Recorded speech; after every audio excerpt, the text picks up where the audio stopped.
Hey, good morning. Scott Luton and Greg White, Supply Chain Now. Welcome back to the live stream. Greg, good morning. How you doing? I'm doing great. Energized after a long weekend. It's great to be back. A lot happening over the weekend. There's a Oh my ton. God. And, this is a special edition of the Supply Chain Buzz where we tackle some of the industry's key developments and news and stories, you name it.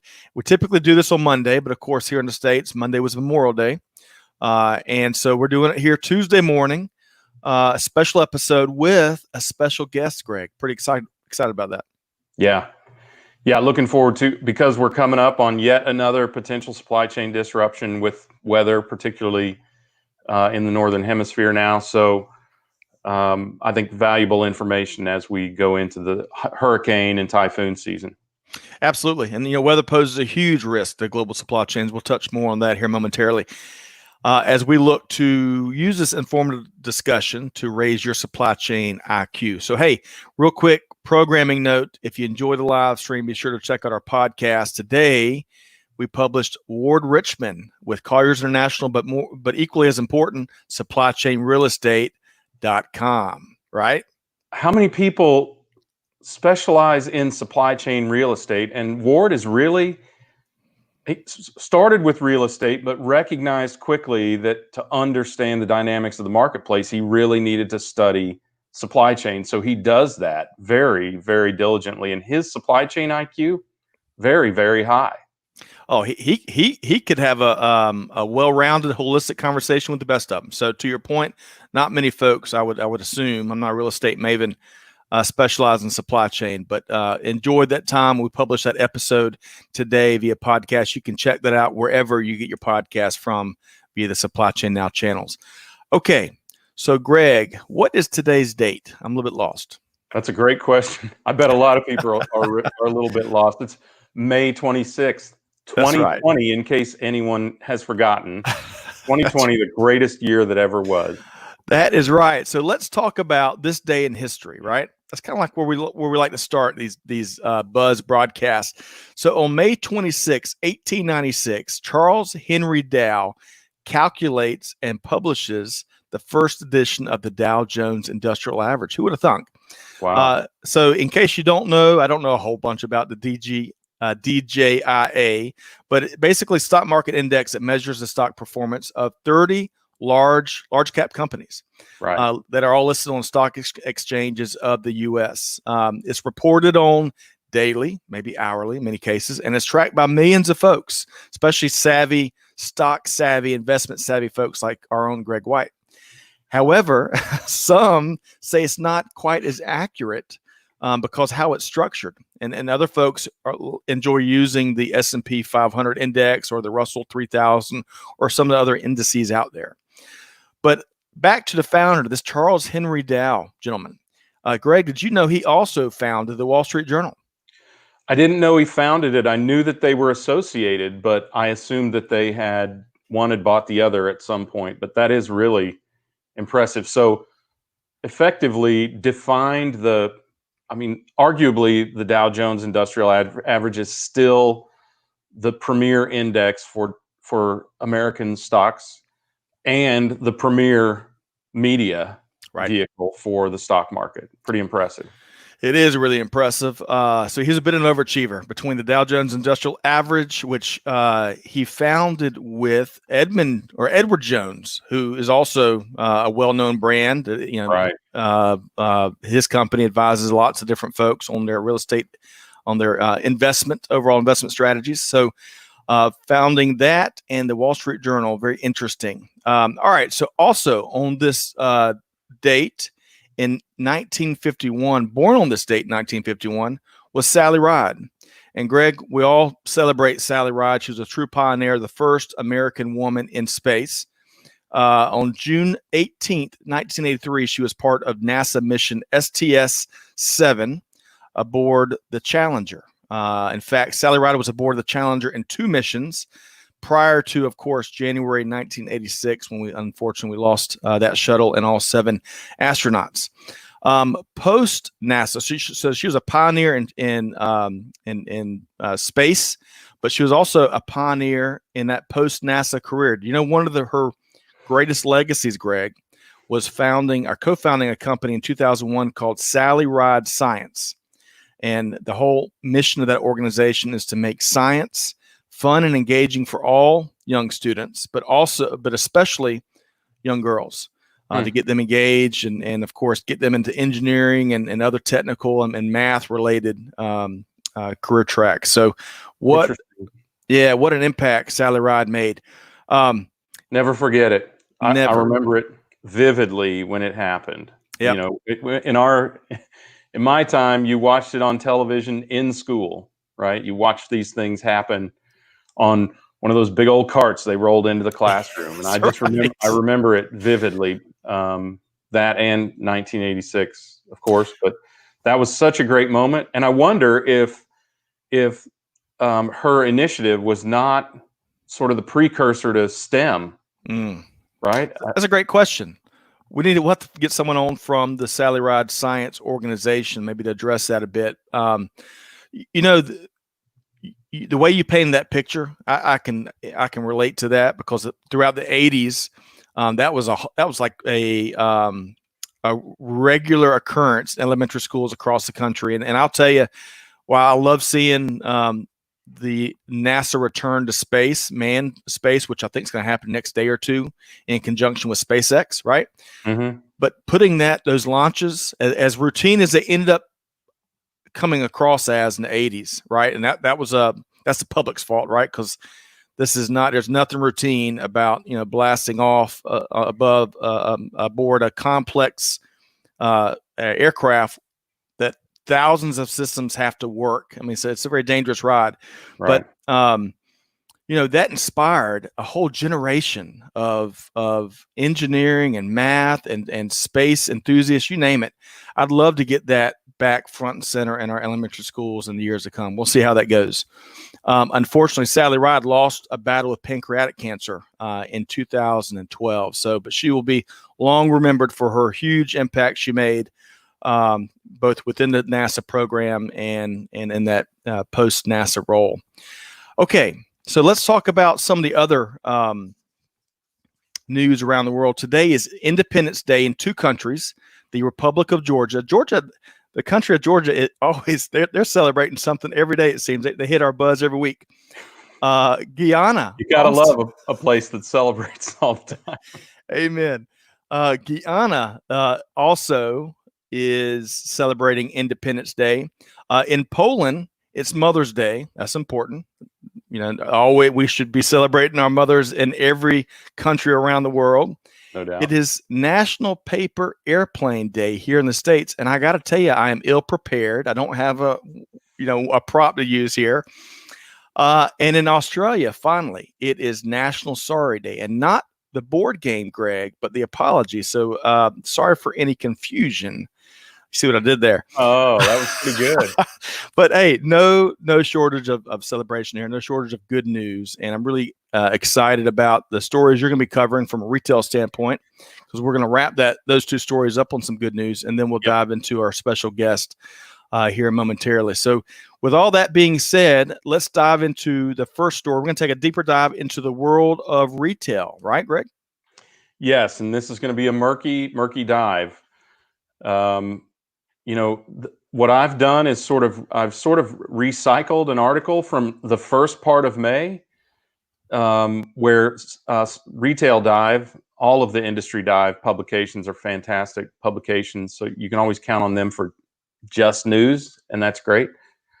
But as retail is a significant part of supply chain, and we've experienced a lot of change and disruption in retail and the retail segment of the supply chain, I just thought I'd bring this back.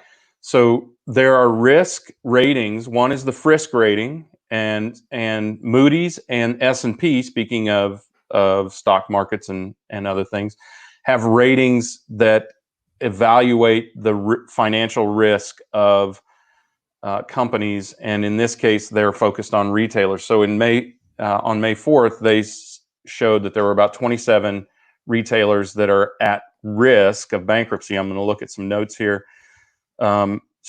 Strangely, on the Moody's list, the one that was the number one risk has not yet filed bankruptcy, but these are companies, GNC, JCPenney, which just filed bankruptcy, Neiman Marcus, which recently filed bankruptcy, J. Crew, Pier 1, who filed last year, and Modell's, which makes me wonder what the Yankees are going to have on their signs in Yankee Stadium, because Modell's is liquidating. They filed Chapter 7.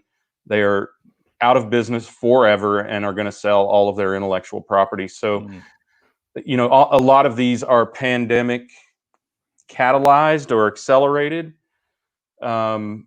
Many are were coming for quite a while. Honestly, I have to confess that after the Apple guy left Penny's, I wasn't even sure that Penny's was still in business.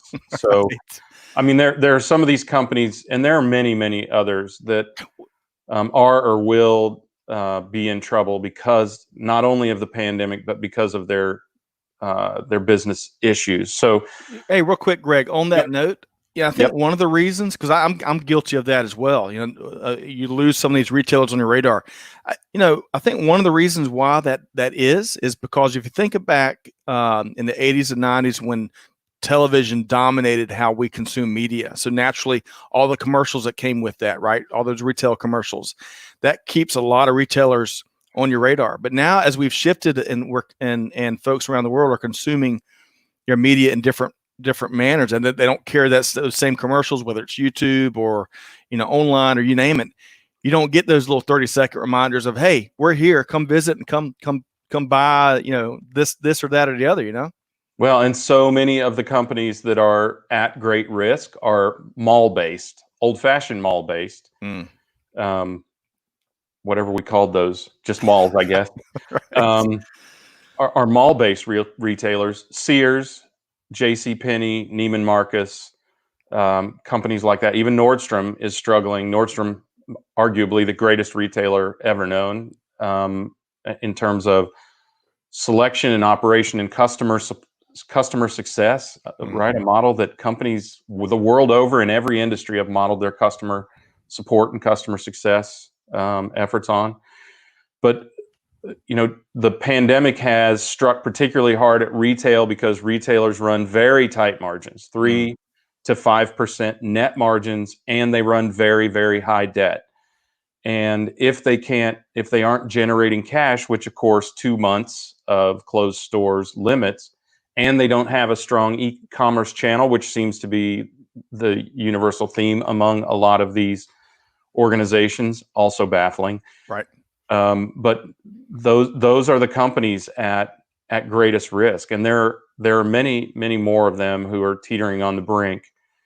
But at the beginning of or just after the pandemic and this seismic societal disruption, where we essentially shut down commerce, May 13th or so, S&P downgraded March 13th, right? March 13th. May? Yeah, March 13th. Amazing on mine.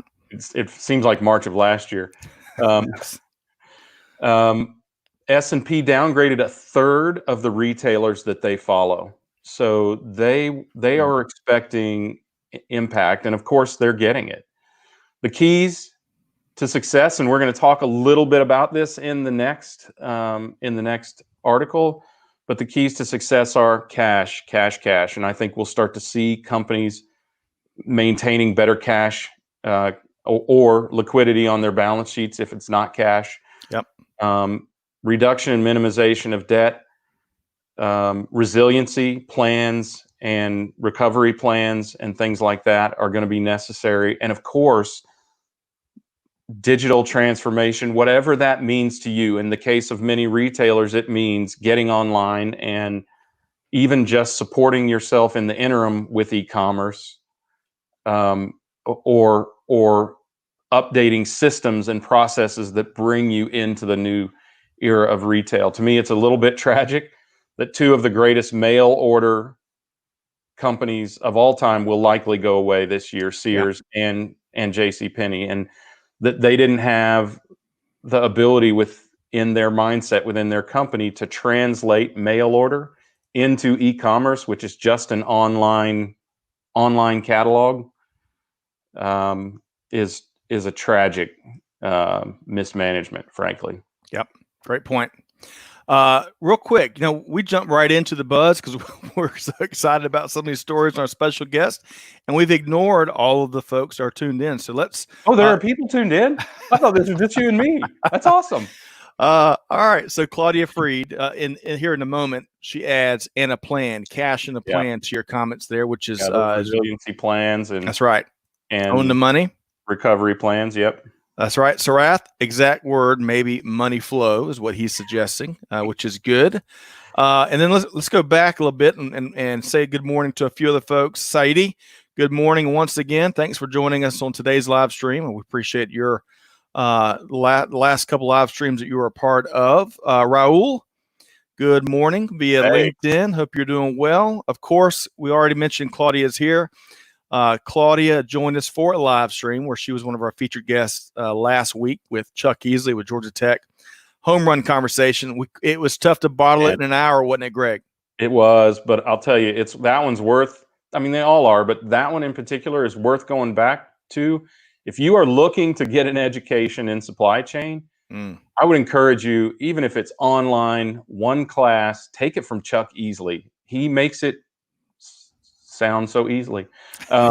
He does make it so consumable because he's an interesting guy, and the way that he presents it is fantastic. And That's those right. two, Claudia and Chuck, playing off one another and their thoughts on the marketplace, very, very interesting. Home run duo.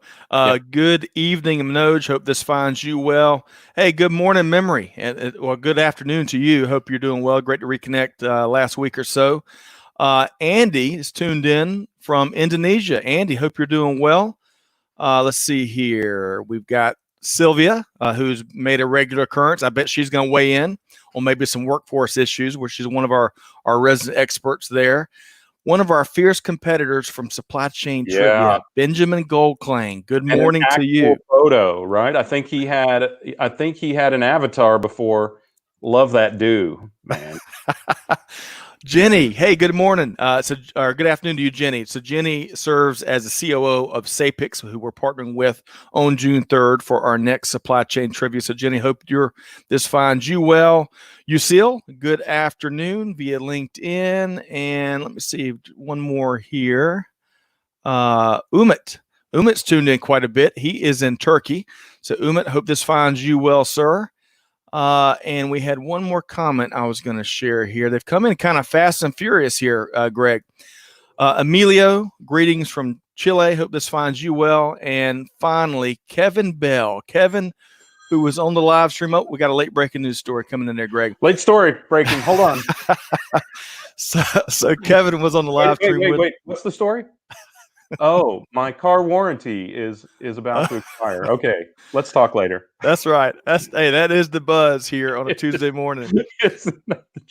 So Kevin is tuned in via live stream. Now, Kevin, your ears may have been burning for weeks because one of the many things you contributed in your live stream was you can find opportunity without being opportunistic during the pandemic. So, Kevin, well stated. Your ears have been burning. Folks have really enjoyed and appreciated your commentary there. Okay, so we're going to try to get to the rest of the comments here in the next few minutes, maybe before we bring our guest speaker on. But we've got one more kind of a bookend story to the first story related to retail, and this one more on e-commerce, right, Greg? Well, I mean, it is more uplifting. So at least companies who have e-commerce are taking advantage of it. So just to give you an idea, 28% increase in non-store sales.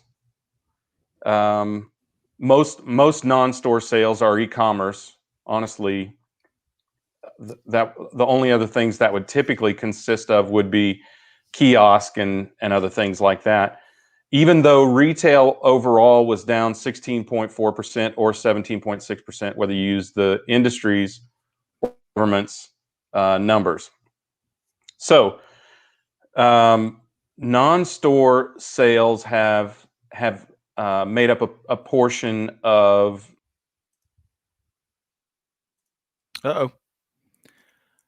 And just like that, Murphy's Law is alive and well on Tuesday morning. So it looks like we have lost Greg's feed. So we'll give Greg just a minute to pop back in, and we'll pick it back up on story 2. And if we have a problem, we will move right along to our special guest. So, and looks like we've got Greg back. So Murphy's Law is alive and well, correct, Greg? Wow. Yeah. It was like the story dropped out. You dropped out. I was there. Then, wow. But we're back. Hey, That's welcome the to the important internet, thing. people. This is why e-commerce works. That's right. Sorry. So what I was saying was non-store sales making up a 19% proportion of total retail sales, whereas the average over the past 2 years has been 12%. So will they hold on to all of that? We don't know, but chances are good that sales are going to gap up in e-commerce. Even as stores open, and here in the States, I don't know what the situation is for everyone around the world, but here in the States, even as stores reopen, 60% of shoppers are wary of going back too soon into the marketplace physically. Right. So that will probably maintain some digital traffic. Digital traffic, there are all kinds of stats in this thing, and I'm just going to spit them out, and then we can kind of talk through them. Digital traffic up 30% year over year. Social media brought 89% more traffic to e-commerce year over year, this year over last year in April. Okay. Some of the rebound effect of this, I guess, is what you would say, is because of this incredible gap up in volume, and also because here we go. Ooh. The volume was sometimes in unexpected areas. Margins went down. Volumes flagged. Even though earnings went up in several companies. So to give you an idea, margins went down as, I believe, last mile continues to vex retailers. Yep. We saw earnings at Amazon. We saw earnings at Home Depot and Walmart.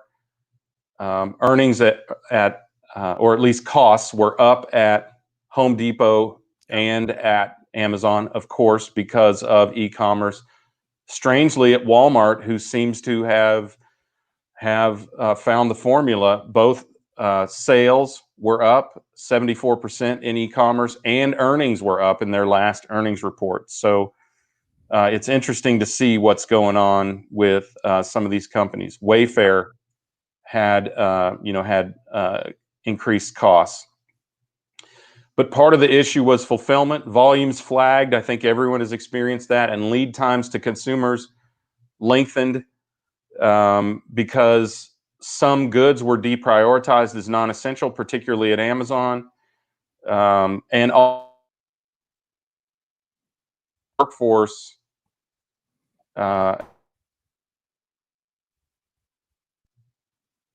had limited capacity because of people being ill or social distancing requiring fewer people handling goods. Yep. No shortage of things to dive in there. It's just tough to get it all in with some analysis in 10 minutes. But Greg, you do a very nice job. I saw an article over the weekend about Amazon. Of course, those costs have skyrocketed, even though they've done a lot more business. But it's opened up the door for more and more competition. So we'll keep our finger on the pulse of that as well. So, hey, real quick, Greg, one of our favorite go-to resources for news and really practical analysis is Supply Chain Dive, and their sister publication Retail Dive is where we found these two stories, and they do a lot of good work over there. I think the thing that I think you can count on with the industry dive brands of publications is that these are not editorials or advertorials or whatever. These are not articles written by some sales rep or business development rep who's in the end really pitching their company. These are real news stories and really strongly focused on the respective industries that they represent.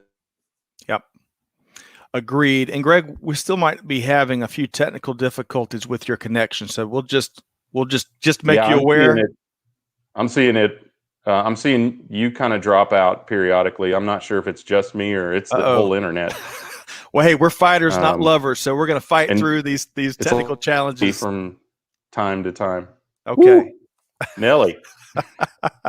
All right, so let's. I'm going to try before we go to our special guest here today. Well, at least you threw a big smile on your face that time. That's right. Hey, real quick, Greg, I want to pose. You know what we need to do, Scott? We need to encourage. All right, and just like that, we lost Greg. So this is a great time, I believe, to bring in our special guest, Jon Davis, Chief Meteorologist for Riskpulse. Clay, let's bring him in. Hey, Jon, how you doing? Hey, Scott, how are you doing? Doing great. Great to see you. Really enjoyed our work together and where we interviewed you and your colleague Sharina Kamal a few weeks back on the kind of a coming attractions, so to speak, for the 2020 hurricane season and what to expect there. Y'all do such a great job of really, I love how you take weather, your passion, marry that with data analytics, which y'all have especially more at your fingertips than ever before, and use that to really prep companies and supply chain leaders on how to best mitigate risks. So y'all do an amazing job, Jon. Oh, well, thank you very much. It's a exciting arena right now, to say the least. So with that being said, we want to bring you back and kind of give our audience the latest and greatest kind of insights on these next few weeks. We've seen a major weather event last week, so we'll touch on that. But for starters, before we dive into all of the data you brought, which required, I think, about 3 trucks and a couple of forklifts, let's get to know you just a little bit better. So tell us about yourself, Jon. Sure. I grew up in the Chicago area, went to college in Madison, Wisconsin, all meteorology all the time, and then went to work on Wall Street, worked for Citigroup for 20 years and became chief meteorologist for Citigroup, then went the next 10 years to Chesapeake Energy. And then since then I've been at Riskpulse. So what I do is applied meteorology. So I take weather and climate and then relate that to things out there kind of in the marketplace. Well, a lot of folks don't, risk mitigation and risk management has, been growing influence in the boardrooms and C-levels of companies for years now. And so it only makes sense why supply chain leaders need to put their finger on the pulse of weather much more often, especially in these times of, seems like more weather events and more powerful weather events. So before we move to your data, Jon, I'm going to see if we can bring Greg back in here really quick, see if Murphy's Law. Hey, Greg, how you doing? I think I'm doing well. Okay, that's good. We're going to make sure that we don't have any bandwidth pirates around our home studio here. We're looking into that now. But regardless, I think your timing's good. We just kind of laid out Jon's background and the fact that he's doing what he's wanted to do since 5 years old, right? All about weather and helping others better understand the weather. So, Greg, now we're going to shift over to the data he brought for our audience. So, Greg, Jon, where do we want to start here? Well, why don't we go through and begin to look at areas of the globe that have a tendency to have tropical systems. And when we talk about tropical systems, we're talking about hurricanes in the Atlantic Basin and typhoons in the areas of the West Pacific, and then cyclones in the Indian Ocean. It's all the same storm out there. So this map that we're looking at is called a frequency map of tropical activity. For any location on the map, this is the frequency that any location will have tropical systems, and this is using 40 years of data. A couple of interesting things here on this map. Number one, the West Pacific is the area that tends to have the highest frequency of tropical activity. The other area that's high frequency is the East Pacific, off the coast of Mexico. For those listeners that have been to Cabo San Lucas or Acapulco, that's a very active tropical area, but most of those storms tend to move in a westward direction away from Mexico. And other than disruptions in shipping lanes, They don't tend to have major impacts across the region. And of course, the Atlantic basin is the one that we'll probably talk about most today. Yep. So that runs kind of counterintuitive to what I think Greg and I both thought. What I was thinking as we see the jet stream, I think, and John, I'm gonna use all the weather terms I've got, which aren't many. But so as we see weather patterns kind of in the States move, kind of west to east, I was thinking that the tropical activity we see off the East Pacific coast there moves east as well, but that is not true. It all runs west. That was surprising to me, at least. That's correct. And so in all of the tropical basins, the storm systems tend to go from east to west.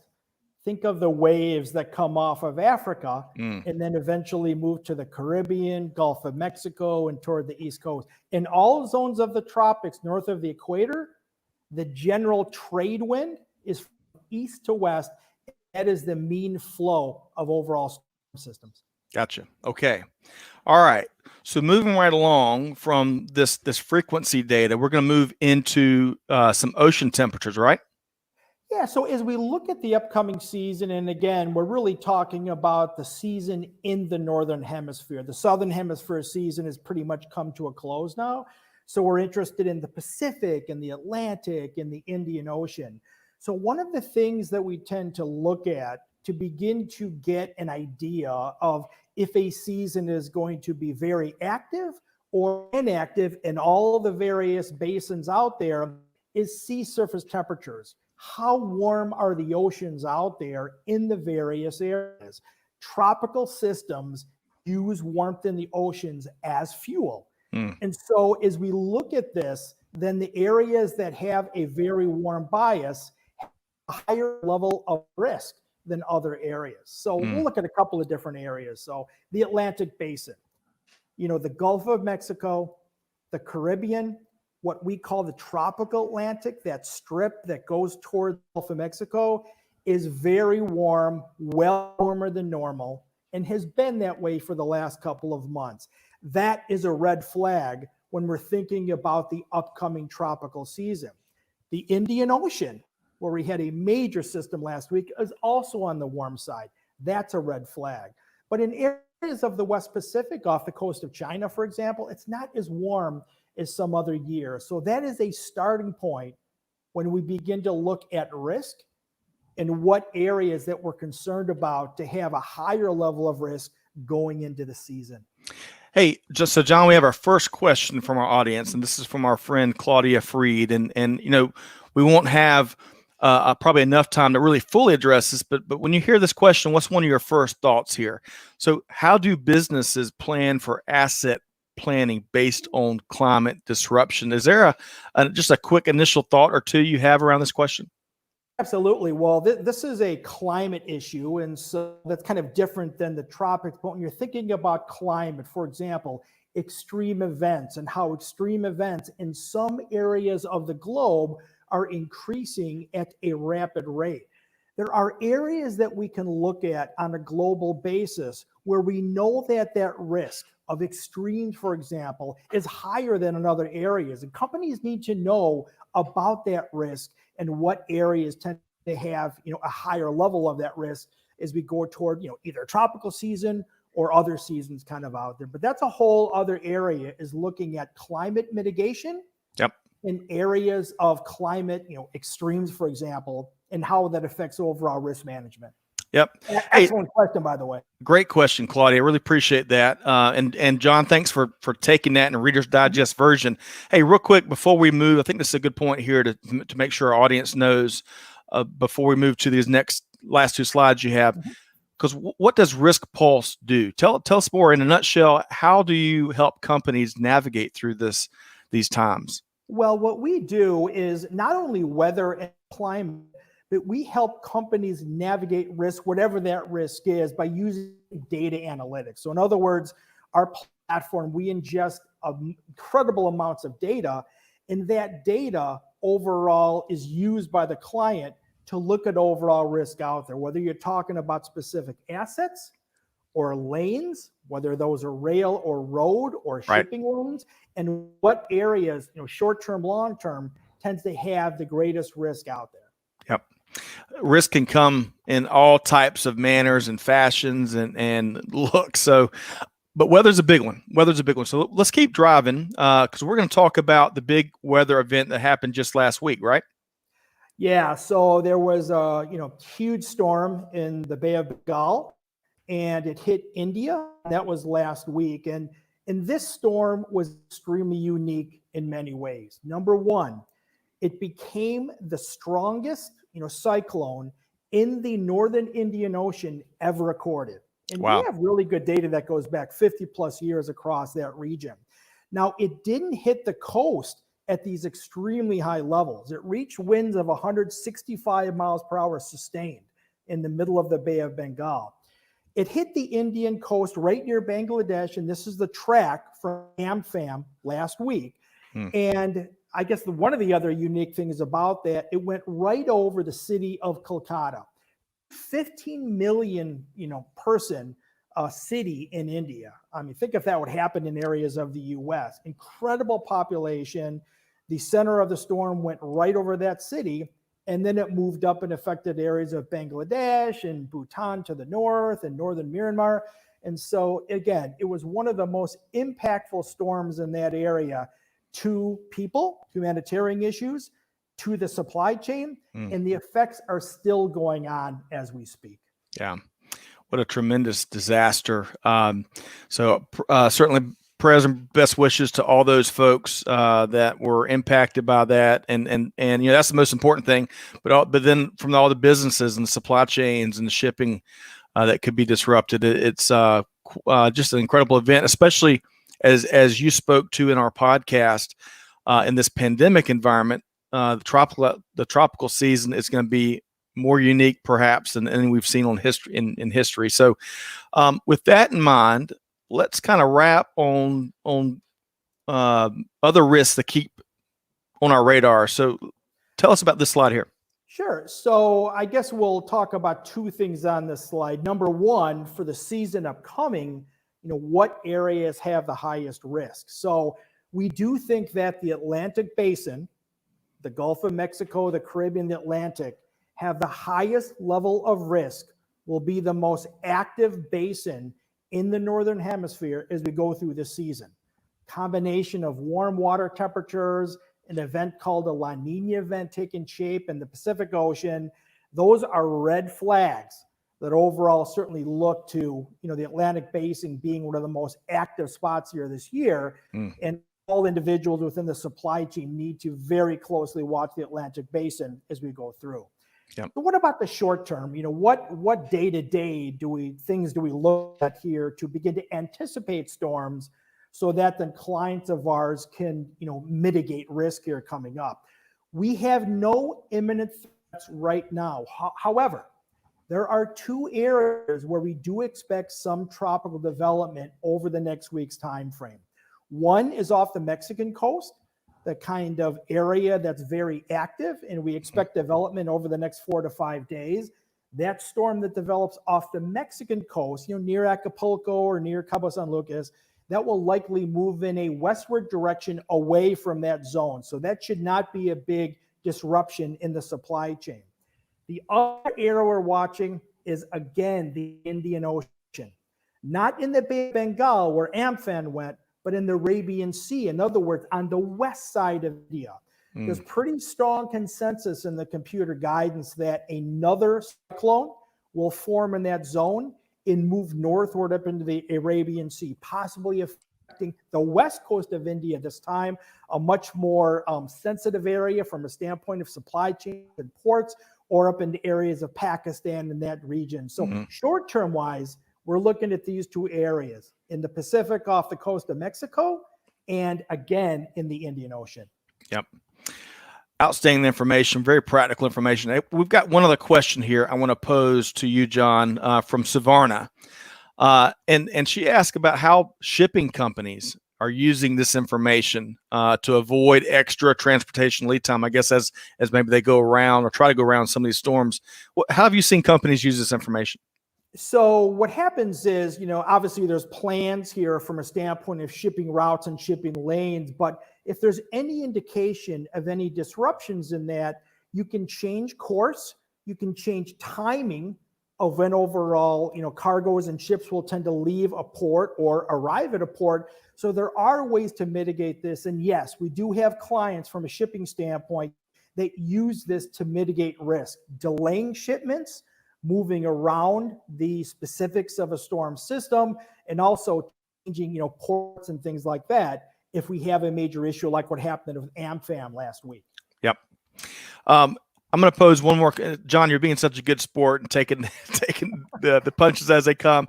Here's a tougher question I'm sure you get all the time, and it's about the accuracy. Forecasting anything is incredibly challenging. Pranav asks about how accurate these weather predictions. I'm sure you get that question a lot. What are your thoughts around accuracy? Accuracy comes down to, it's a function of time scale. As we're sitting here in late May, we can't go and say, well, in the first week of September, we're going to have a system move from Key West to New Orleans. Right. That cannot be done. However, in a time scales of a week or 10 days, with the kind of ability that we have with computer guidance, we have a very good idea of the zones of risk that will tend to be anywhere across the globe. And most of the computer models tend to be global in nature.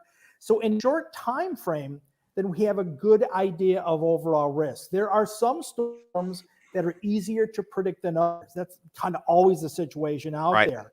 And that kind of information is communicated then, to our clients and in the daily reports that we tend to put out. But short-term wise, we can get very specific on timing, intensity, what kind of ports or areas will be impacted. The further you go out, of course, let's say in talking about July, for example, you can't get specific. You can talk about the macro situation if July looks active in a specific area, but you can't talk about the details. So it's a great question, but in answer to that question, it all comes down to the time scale that you're dealing with. Right.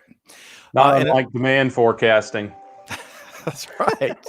That really is right. And despite all the gains that we've made, whether it's the demand forecasting or, as a weather reporting consumer, clearly when we get storms here in the States, I find it fascinating, especially on YouTube, Jon. You have folks that are passionate, much like you, about weather and how they'll use all these radar charts to get really specific in terms of where the threat is. And it seems like the weather industry in general has gotten that they're using technology to get much more accurate and give these targeted areas, the zones at risk, much more actionable information, it seems like, as a bystander to the industry, Jon. No question. The science has gained incredible amounts of accuracy over the last, 2 to 2.5 decades. Yep. It doesn't happen in a year and a half, but when you look at things in 5-year, 10-year, 15-year increments, what we can do now from a prediction standpoint compared to what we could do at the turn of the century is the difference between night and day. Yep. Life and death, literally, in some cases. Exactly right. Exactly. Yeah. Right. So, Jon, I love the information. We'll have to have you back on. The podcast you did with Sharina Kamal, your colleague, was very well received. The weather, I mean, we talk about the curveballs and having to look around corners in supply chain. Gosh, with weather, I am not envious of what you do because all the constant change. But it's great to know that not only has the industry gotten better, but supply chain leaders are paying more attention, not just to risk, but to weather in general in this era of global supply chains, right? Right, no question. And again, you go back 30 years ago, and you could not have done the level that you can do now. It's a different world. That's right. Yep. So, Greg, one of the things that we like about Riskpulse and the sister organization Resilience 360 is just how easy it is for folks to plug in and get information. Like, Jon had 10 minutes and as always, he delivers, but they have webinars, weekly webinars, email intelligence reports that go out regularly. I mean, y'all Riskpulse does a lot of different things to really share this information with the market, right? Yeah, exactly. And so it's almost on a daily basis of the kind of information that we put out there, again, to manage the supply chain and help our clients begin to mitigate risk. Yep. And really from a standpoint of, either company, which, now we're merging, but whether it's riskpulse.com or resilience360.com, there's a lot of information on each, a platform that can help individuals out. One other comment, and I'm an earnest fan. I've had the great fortune of getting to know a variety of your team members going back months, and Greg, to that end, one of the things that's undeniable is how Riskpulse and Resilience 360 was on the front end of reporting on coronavirus, especially here in the States, because as we all saw, it impacted globally before we really felt it. Greg, you mentioned that March 13th timeframe, right after Modex, when the world here in the States started to change, where they were reporting on, hey, warning signs, before a lot of companies, right? Yeah, they were. And I mean, I think that, look, that whether it's accurate is not really the point. If it's even just indicative of the risk at a good distance out, that's helpful, right? You've got to think about this from a practical perspective, right? When you're thinking about something weeks or even months out, it's indicative that there is a risk. Then it's assessive of the level of risk, and then it is prescriptive in terms of the proximate nature of the risk. Right? I come from the tornado belt. I'm from Kansas. Right? So I have been both caught off guard and well informed by these storms. I've seen the impact of this kind of thing in my real life. So the value that they bring, again, the risk assessment and the risk realization nature of what they do is really, really valuable in today's supply chains. Yep, and not agreed. just ocean freight. I mean, It does impact ground freight as well. Absolutely. Right.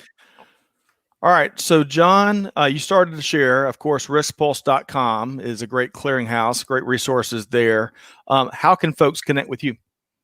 Yeah, feel free to email me. And my email is very easy. I'm Jon, so jon.davis@riskpulse.com. Outstanding. Jon.Davis@riskpulse.com. Jon, the chief meteorologist for Riskpulse, thanks so much for joining us here today. We'll make sure, I think we published your LinkedIn URL as well in the show notes. Okay. And I really appreciate your insights here today. You stood and delivered as always. You should have a show. That's right. You guys have the show. I'll come the Jon Davis you show. Want me to come on? Hey, Jon. Guys, thank you so much. I really appreciate thank you. Thanks for having me. Thanks, Jon. Appreciate it. Jon Davis, chief meteorologist with Riskpulse. Good day. Thanks, guys. All right, back with us, I think, is Mr. Greg White, my partner in crime. Greg, how you doing? I am doing well. The net impact of I think using Wi-Fi for connection. So as soon as I wired up, I was fine. Well, if it's not one thing, it's another. As we're still in this work from home studio era, which we're seeing some signs break through. We hope to be back in the new studios and continuing the current studios, right? Maybe in July, right? Yeah. And look, like many things, we had just upgraded to gig speed internet, so I'm not sure that our current router can handle it. Sort of like what we described with e-commerce and some of these retailers stumbling because of the level of volume increase that they saw. Nice. It is one of those times where everything is moving so fast that that sometimes the infrastructure can't support it. Agreed. I like how you tied that back. You're a real pro, Greg. I saw what you did there. That was Adaptation. Good. Hey, so I didn't, we were kind of running out of our time that we had with Jon, and really appreciated his take on the 3 or 4 questions we got, including that tough one of how accurate is this data, which I'm sure weather professionals get quite a bit. Saidi asked an interesting question, and I'm not sure if we want to weigh in on this or not, but I wanted to pose it to you because I love how you connect weather forecasting with demand forecasting, because gosh, there's so many relevant aspects to that. So he was talking about how predicting side are well advanced, but when it comes to how to deal with it, data is really poor. So let's obviously neither you nor I can speak to that from a weather standpoint, but let's think about demand forecasting, because the technology has come a long way, but if folks don't know how to use the data, what to bother? I think you have to do scenario modeling to be able to do that. Even if and I think, Saidi, what you're talking about is some sort of knowledge base of what do we do if X happens, or what do we do if X and Y happens, or if only Y happens. So let's go down that path, assuming we're on the right path there. If we do scenario planning, then we say, okay, if X happens, here's what the impacts could be, and here's how we ought to respond to that. And that's a really, really important thing for us to think about in supply chain, in life, frankly, but in supply chain in particular, because the plans, to quote the great Mike Tyson, everyone has a plan until they get punched in the face, right? Right. And this seismic societal disruption has punched everyone in the face all at the same time. And so those with plans and with the wherewithal to create plans, that being the people, the talent, the goals, and the capital to do so, those people with plans and those people with the capacity to create plans are faring much better than those people without plans and the data to support decision making. Great point there. When a disruption occurs. Great point. And that Mike Tyson quote is getting more airplay than it has probably in years. Yeah. It's so relevant to today's environment. Okay, Savarna talks about how global warming continues to impact the globe more and more, and she talks about how important it is to use digital, all things digital, to ready. Let's see here, to help ready with prediction. People. To ready people to help predict, but also get the information out in an actionable manner to people. So that's a great comment there, Suvarna, and appreciate your earlier question. Thanks for joining us here today. Okay, I think we're ready to move on to our final. I didn't mean to let you down today, man. No. Hey, we all know the internet is being used more than. I'd love to see a study that measures overall bandwidth consumption and see what these last couple months have looked like versus historical. We'll leave that to the. We'll have to bring those folks, whoever monitors that, on a future buzz. All right, so let's talk about one of our favorite topics, the Gartner Supply Chain Top 25. It just came out, I believe, a week or two ago. They released the rankings. Of course, we've got a big webinar, Greg, coming up this Wednesday featuring Mike Griswold with Gartner, who's the quarterback. He's the MC behind these rankings. And some great news here, first of all, and very responsive as well. I mean, this is an analysis that occurs over a great period of time, and yet I read the report. This is what I do for leisure, folks. I read this 45-page report over the weekend, and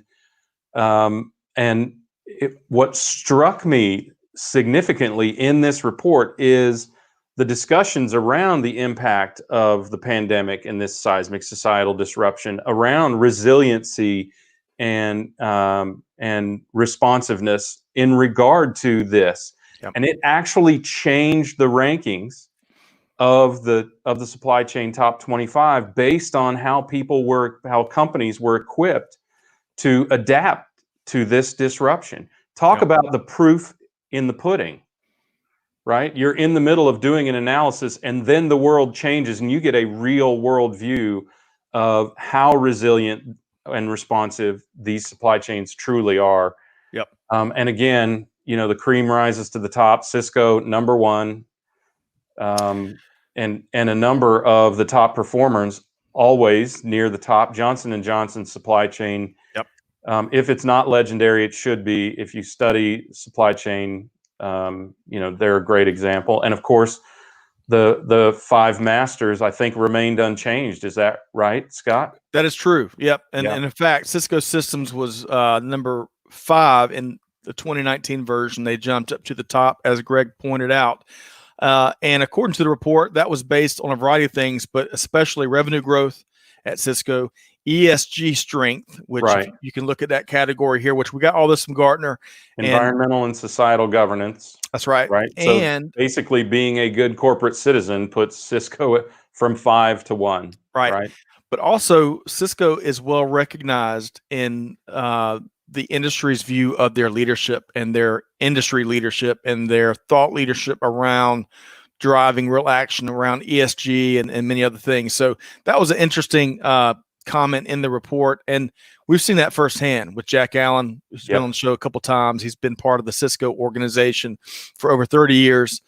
And when Jack comes on, it's passion. It just exudes to make a real impact. So, and you know, not to have too much of a love fest for Cisco, but there's a reason why they were ranked one of the world's most admired companies a couple of years ago, and it's not really surprising to see some of that carry over into how Gartner evaluates their supply chain organization. Well, as we expected, we saw the ESG, the increase in the weighting of ESG, cause some tumult in terms of the rankings here. That's right. Yep.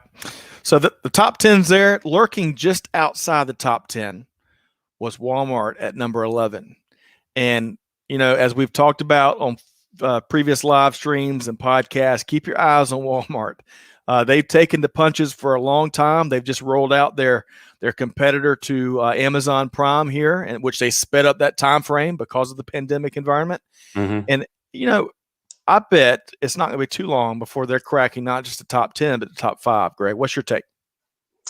Well, you know, a company that has the level of sales that Walmart does, that makes money and makes a substantial amount of money, is always a force to be reckoned with. What I find somewhat, I don't know if it's ironic, but notable is think about how long ago it was that we were all afraid of Walmart, and people didn't want a Walmart store in their neighborhood, and Walmart was, you know, destroying the small retailer and that sort of thing.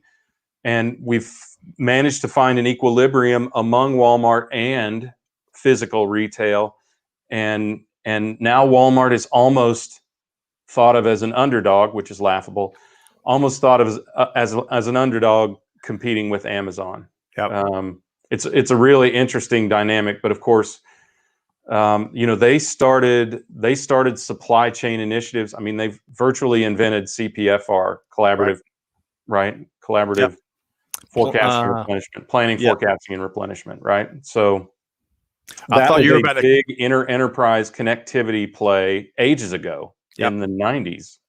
I thought you were about to quiz me on supply chain acronyms, which I wasn't prepared for this Tuesday morning. What I was really hoping was you would think of what P stood for, because even though that was, you know, I founded a company that did planning, forecasting, and replenishment, I forgot what the P stood for. Hey, that's been on a couple of exams I've taken too. So there you go. Hey, so all this information you can find at Gartner. In fact, we've got the direct link to sign up and download the report that Greg and I both reference. As you know, over to the right side of this chart here, we do have the 5 masters. The masters category was created in 2015 after all these companies dominated and really clustered up at the top.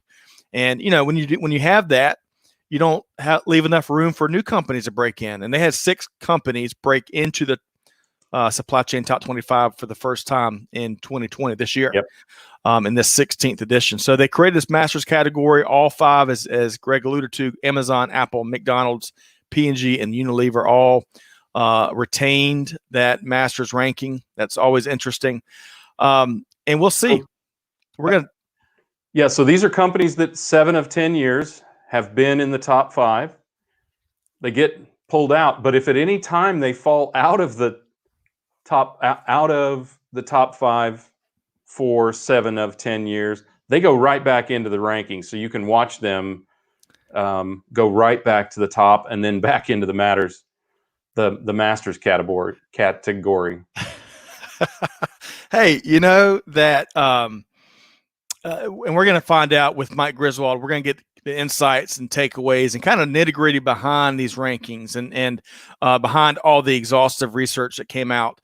And you can join us for that webinar tomorrow. I know it's webinar heavy season. Everybody's doing webinar, but I promise you, Mike Griswold, this will be a practical, hey, here's how you, Mr. or Miss Business Leader, whether you're in a small company, medium company, or a large company, here's your key takeaway from all this data.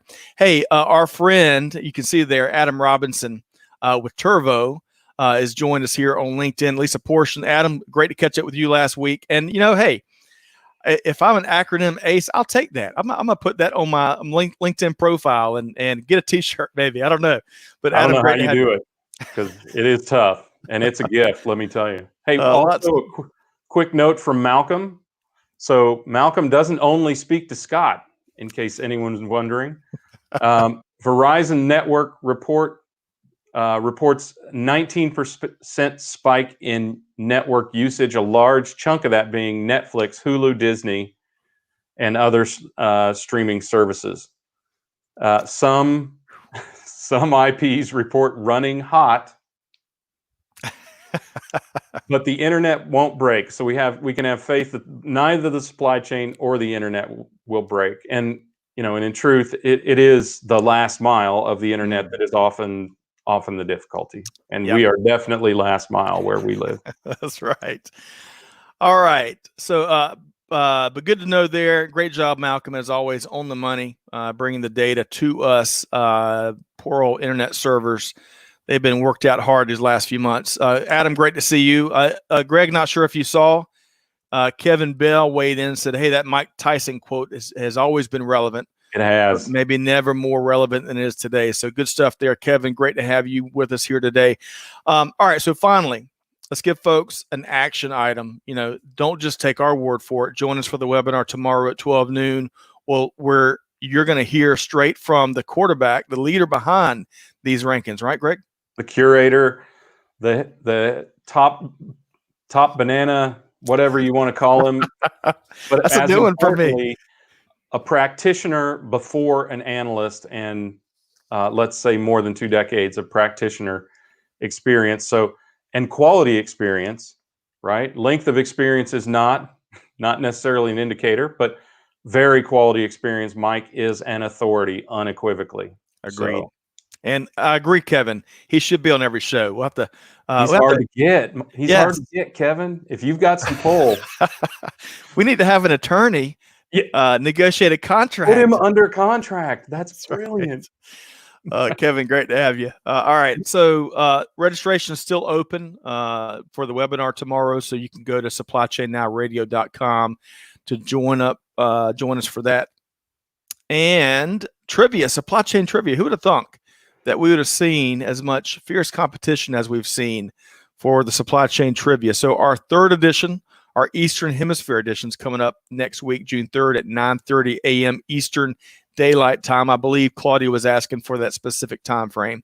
That's right. Kobe Cannoli, our current champion, will be defending his title, their title.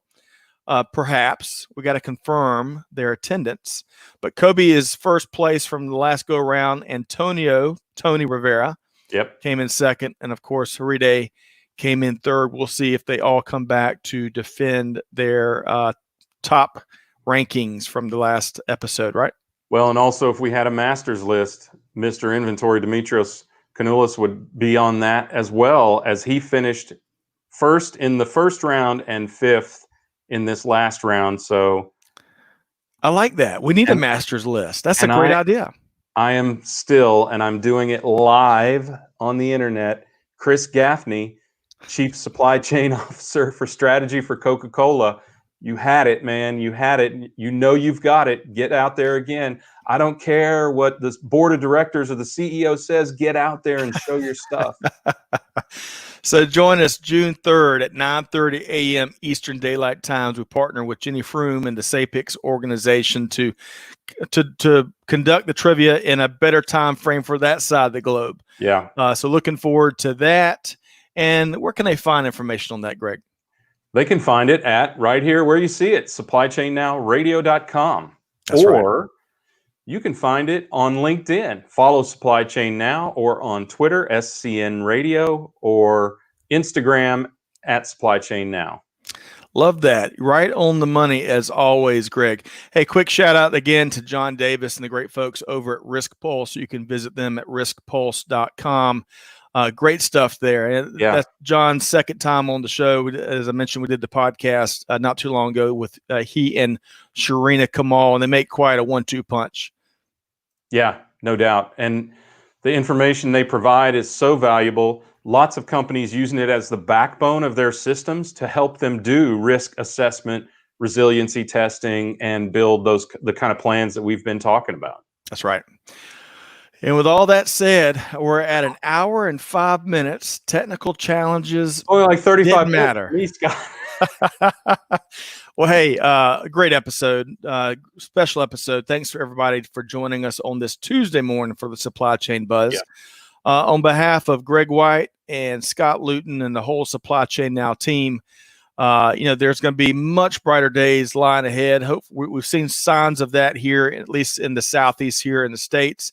And we hope that our listeners, wherever you may be, are seeing some of the same signs. So with that said, join us next time on Supply Chain Now, and y'all have a wonderful week. Thanks, everybody.